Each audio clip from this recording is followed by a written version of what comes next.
வெளியக பொறிமுறை பிளவுகளை ஏற்படுத்தும், ஏற்றுக்கொள்ள முடியாது என்கிறார் பிரதமர் ஹரிணி என்பதாக இன்றைய வீரகேசரி பத்திரிகையினுடைய பிரதான தலைப்புச் செய்தியாக அந்த செய்தி இடம்பெடுத்திருப்பதை நாங்கள் காணக்கூடியதாக இருக்கிறது. இலங்கை தொடர்பான வெளிப்புற முயற்சிகள் தற்போதைய தேசிய செயற்பாடுகளுக்கு எதிரான நடவடிக்கையாகவே அமையும். சமூகங்களை தேவையில்லாமல் துருவப்படுத்தும் சர்வதேச தலையீடு தொடர்பாக மனித உரிமைகள் பேரவையின் அறிக்கையில் உள்ள முடிவுகள் மற்றும் பரிந்துரைகளோடு அரசாங்கம் உடன்படவில்லை என்று பிரதமர் கலாநிதி ஹரணி அமரசூரிய தெரிவித்திருக்கின்றார். மனித உரிமை மீறல்களை கையாள்வதற்கான உள்ளக செயல்முறையில் எங்கள் கவனம் இருக்கும். சர்வதேச அமைப்புகளோடு இணைந்து பணியாற்ற அரசாங்கம் தயாராக உள்ளது. வெளியக பொறிமுறை சமூகங்களுக்கிடையில் பிளவுகளை ஏற்படுத்தும் என்றும் அவர் சுட்டிக்காட்டியிருக்கிறார். பாராளுமன்றத்தில் நேற்று வெள்ளிக்கிழமை இடம்பெற்ற அமர்வின் போது இலங்கை தமிழரசு கட்சியின் மட்டக்களப்பு மாவட்ட பாராளுமன்ற உறுப்பினர் இரா சாணக்கியன் அவர்கள் எழுப்பிய கேள்விகளுக்கு பதிலளிக்கும் போதே பிரதமர் இந்த விடயங்களை சுட்டிக்காட்டியிருப்பதாக அந்த செய்திகள் தொடர்வதை நாங்கள் காணக்கூடியதாக இருக்கிறது.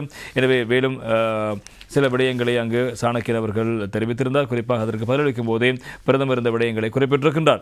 ஐக்கிய நாடுகள் மனித உரிமைகள் பேரவைக்கு கொண்டு வரப்பட்ட இலங்கை விவகாரம் சமூகங்களுக்கிடையே தேவையற்ற பிளவுகளை உருவாக்கும். இலங்கை ஒரு சர்வதேச பொறிமுறைக்கு பதிலாக மனித உரிமை மீறல்களை நிவர்த்தி செய்வதற்கான நம்பகமான உள்நாட்டு பொறிமுறையை நிறுவுவதற்கு உறுதியளித்திருக்கின்றது. 57-1 தீர்மானத்தின்படி ஐக்கிய நாடுகள் மனித உரிமைகள் உயர்ஸ்தானிகர் இலங்கையில் மனித உரிமைகள் நிலைமை குறித்து அறிக்கையை வெளியிட்டிருக்கின்றார்.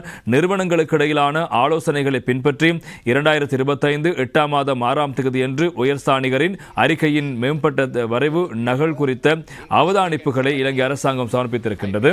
எனவே ஐக்கிய நாடுகள் மனித உரிமைகள் பேரவை தீர்மானம் 57 நிராகரிக்கப்பட்ட போதிலும் ஒத்துழைப்பு மற்றும் ஈடுபாட்டை நிரூபிக்கவும் இலங்கை அரசாங்கத்தின் கருத்துக்கள் பதிவு செய்யப்படுவதை உறுதி செய்யவும் மனித உரிமைகள் பேரவையின் வேண்டுகோளுக்கு அமைய இந்த அவதானிப்புகள் வழங்கப்பட்டன. இந்த பதிவு பின்னர் மனித உரிமைகள் ஆணைக்குழுவின் இணையதளத்தில் வெளியிடப்பட்டிருக்கிறது. ஐநா மனித உரிமைகள் பேரவையின் 60வது அமர்வில் இலங்கை குறித்த ஊடாடும்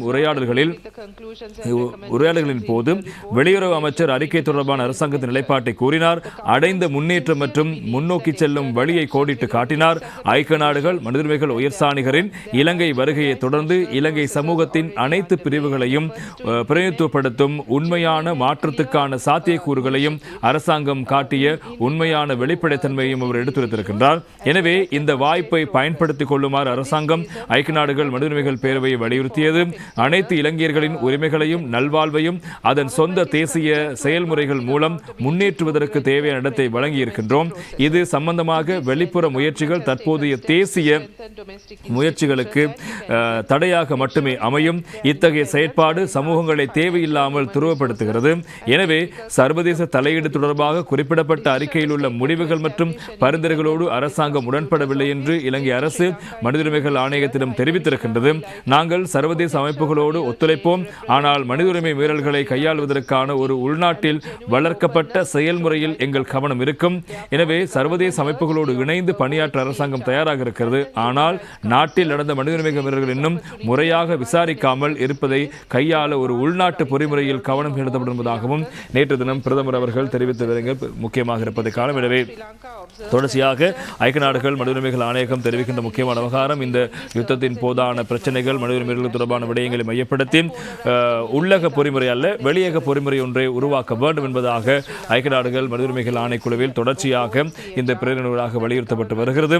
எனவே அதற்கமைய இந்த முறை தொடர்பான விடயங்கள் கூறப்பட அரசாங்கம் அதற்கு உடன்பாடு தெரிவிக்கவில்லை. நாங்கள் இப்போது நாட்டில் நல்லிணக்கம் மற்றும் சமூகங்களுக்கு இடையிலான ஒரு இணக்கப்பாட்டை ஒருமைப்பாட்டை ஏற்படுத்துவதற்கான முயற்சியில் அடுத்தடுத்த கடந்து நகர்ந்து கொண்டிருக்கிறோம். இப்போது அதில் வெளியக பொறிமுறை உருவாக்கப்படுகின்ற பட்சத்தில் சமூகங்களுக்கு இடையில் ஒரு துருவமயப்படுத்தலை உருவாக்கி அது பிளவுகளை ஏற்படுத்துமே தவிர அது தீர்வாக அமையாது என்பதாகவும் பிரதமர் சுட்டிக்காட்டியிருக்கிறார். அதுக்கு அமைவாகத்தான் நாங்கள் ஐக்கிய நாடுகள் மனித உரிமைகள் ஆணைக்குழுவினுடைய அறிக்கையில் உள்ளடக்கப்பட்டுள்ள பல விடயங்களை நாங்கள் நிராகரித்திருக்கிறோம் என்பதாகவும் பிரதமர் அவர்கள் நேற்று தினம் பாராளுமன்றத்தில் தொடர்பாக விளக்கம் அளித்த விவகாரங்கள் பிரதானமாக இருப்பதை நாங்கள் காணலாம்.